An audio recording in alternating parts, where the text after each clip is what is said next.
Ako lang ba? Pero ang saya talaga ng staycation kapag walang itinerary.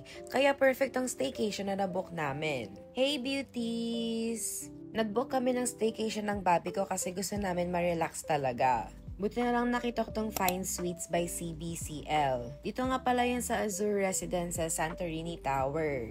Pagpasok pa lang sobrang cozy and modern ng vibe. Ang linis, ang fresh ng setup, parang every corner Instagrammable. Perfect spot to just unwind after a long week or for that quick weekend getaway. And it's just around the metro. Malinis yung CR, may bidet, and may shower din siya. Meron silang smart TV with streaming apps, so kung gusto mo lang mag-chill sa room or have a movie night, pwedeng-pwede. Tignan nyo rin yung dining setup, sobrang cute. Ang ganda, diba? Yung queen bed, grabe, sobrang comfy. Meron nga rin pala silang sofa bed and book, so kung gusto mo magbasa, pwedeng-pwede. Na-enjoy rin namin yung board games and card games. Wait, there's more. Meron pa silang PS5 console and karaoke na pwede mong gamitin.